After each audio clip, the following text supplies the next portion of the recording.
Iran में America ने बमबारी की है। मोबाइल मिसाइल लॉन्चर पर यह बमबारी हुई है। ये बड़ी अपडेट फिलहाल सामने आ रही है, जहां पर ईरान में अमेरिका ने एक बार फिर से बमबारी की है और मोबाइल मिसाइल लॉन्चर पर यह सीधा प्रहार किया गया है। बमबारी के जरिए आपको बता दें पूरी तरह से तबाह कर दिया गया है मोबाइल मिसाइल लॉन्चर को। तस्वीर भी आप देख सकते हैं कि ईरान में किस तरीके से मिसाइल लॉन्चर पर यह हमला हुआ है। तस्वीरें लगातार सामने आ रही है इस बमबारी से जुड़ी और अमेरिका ने फिर से एक बार ईरान पर प्रहार किया है। एक के बाद एक प्रहार किए जा रहे हैं अमेरिका की ओर से ईरान पर। इसी पर चर्चा के लिए हमारे साथ राजीव जी भी जुड़े हुए हैं। राजीव जी, क्या कहेंगे? स्थिति इस तरह से बन गई है कि अब ईरान पर एक के बाद एक प्रहार करता अमेरिका नजर आ रहा है। कब तक ये सिलसिला इसी तरह से जारी रहने वाला है? किस तरह के आसार यहाँ नजर आ रहे हैं? देखिए, जैसे पहले डे वन से बता रहे हैं, जो ईरान की मेन स्ट्रेंथ है वो है मिसाइल्स और ड्रोन्स। जी। और ये मिसाइल्स और ड्रोन्स से ही पूरा का पूरा क्षति और नुकसान कर रहा है इजराइल को और यूएस को। तो इनकी मेन टारगेट यूएस और इजराइल की मेन अभी जो प्लान क्या होगा, फर्स्ट प्रायोरिटी होगी जल्दी से जल्दी इनकी मिसाइल्स और ड्रोन्स को फायरिंग की जो कैपेबिलिटी है उसको खत्म किया जाए, जी। उसके लॉन्चर्स को बर्बाद किया जाए, उसके भंडारों को बर्बाद किया जाए। और ईरान ये काफी अंडरग्राउंड और इस तरह उसने मिसाइल सिटी बना रखी है पहाड़ों के नीचे, काफी अंडरग्राउंड उसने स्टॉकिंग कर रखी है। तो ये यूएस और इजराइल के लिए मुश्किल हो रहा है।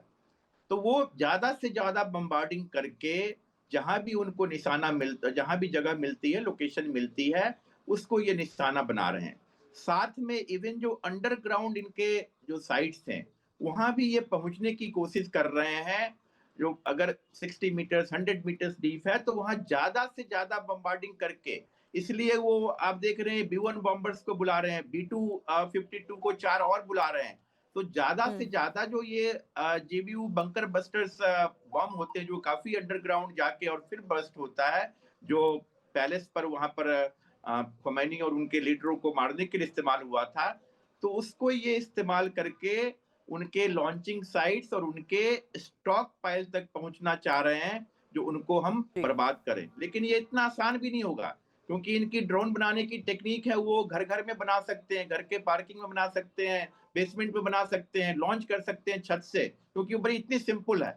जहां ये जी। 15-20 लाख का ड्रोन की कीमत होती है, उससे वो बर्बादी कर रहे हैं, तो उनको मिसाइल छोड़ने में 15-20 करोड़ खर्च करना पड़ता है। एक मिसाइल की अगर 2 मिसाइल एक ड्रोन के पीछे लगे तो वो आप समझ सकते हैं 40 करोड़। तो ये 100 गुना का एक कॉस्ट इफेक्टिवनेस आ रही है, जो कि कॉस्टली पड़ रहा है यूएस और इजराइल को। इसलिए जल्दी से जल्दी उनके मिसाइल्स और ड्रोन्स की फायरिंग कैपेबिलिटी को यूएस टारगेट करना चाहती है और उसको न्यूट्रलाइज करना चाहती है। जब उसको डिग्रेड कर देगी तभी जाके कहीं ईरान की तरफ से जो है पलटवार कम होगा। बिल्कुल। ऐसे में जैसे कि आपने बताया राजीव जी कि एक के बाद एक ज्यादातर ये देखा जा रहा है कि ईरान में जो भी मिसाइल लॉन्चर्स है उसको अमेरिका द्वारा, इजराइल द्वारा टारगेट किया जा रहा है। इससे पहले भी जब देखा गया था कि अयातुल्ला खामनेई की जब मौत हुई थी तो वहां पर भी जानकारी थी कि पूरी तरह से सिस्टम को ही हैक कर लिया गया था अमेरिका के द्वारा। क्या अभी भी सिस्टम हैक्ड है और इसी के चलते हर एक मिसाइल लॉन्चर पर सीधा प्रहार कर रहा है अमेरिका?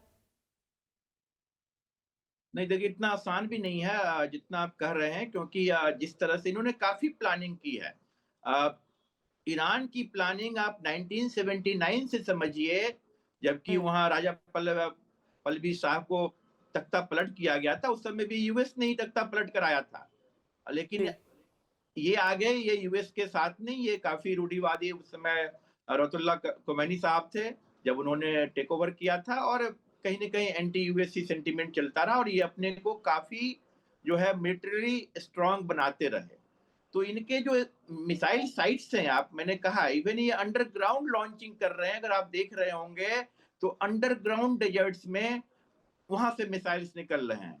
तो ये सारे मिसाइल साइट्स को इस तरह से टारगेट करना आसान नहीं है, लेकिन हाँ, जितना हो सकता है जरूर इनकी प्रायोरिटी में है, जो हम कैसे मिसाइल लॉन्चर्स को, साइट्स को हम टारगेट करें और उनको बर्बाद करें।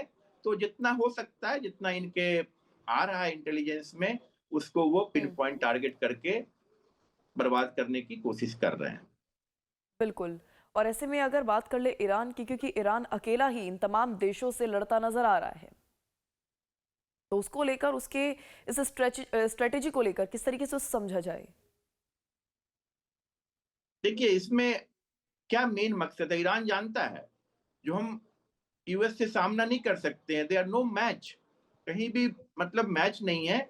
लेकिन ये सभी को इन्वॉल्व करना, जिससे कि ट्रम्प साहब के ऊपर उल्टा प्रेशर आए, जो आपने पूरे दुनिया को भी यह झोंक दिया है इस लड़ाई में, सबकी बर्बादी हो रही है। आप समझ सकते हैं अभी तक कितने ट्रिलियंस का नुकसान हो चुका है। मैं ईरान की जी। बात नहीं कर रहा हूं, लेकिन यूएस इजराइल का ही कितने ट्रिलियंस का नुकसान हो गया है। जिस तरह ऑयल की प्राइसेज बढ़ रही है, स्टॉक मार्केट क्रैश हो रहे हैं, तो ये हर देश में त्राहिमाम मचा हुआ है। आप अपने देश में भी देख रहे हैं, सुबह सुबह की जो खबर है, रेस्टोरेंट ओनर्स ने जो है बंद कर दिया है अपने होटल्स को, जो उनके पास एलपीजी नहीं मिल रहे हैं, जो कमर्शियल सिलेंडर्स हैं, वो कैसे खाना बनाएंगे। तो ये हर जगह एक त्राहिमाम मचा हुआ है और बहुत ही डर की स्थिति पैदा हो रखी है। यही जी। ईरान का मकसद है, जो चारों तरफ ऐसा अराजकता फैला दो, ऐसा डर फैला दो, जो यूएस के लिए मुश्किल हो जाए उसको संभालना, उसको लोग उस प्रेशर को झेलना। तो ये ईरान का मकसद है और ईरान इसमें बहुत ही कामयाब हो रहा है। जिस तरह की आप देख रहे हैं, युद्ध आगे बढ़ रहा है। बिल्कुल। फिलहाल जिस तरह की बात यहाँ पर सामने आ रही है या जिस तरह की जानकारी यहाँ पर सामने आ रही है और जैसे कि आपने भी कहा त्राहिमाम की स्थिति सभी देशों में बनी हुई है, चाहे फिर तेल संकट की बात कर ले, स्टॉक मार्केट्स की बात कर ले, देखा जा रहा है किस तरीके से सब कुछ क्रैश होता नजर आ रहा है।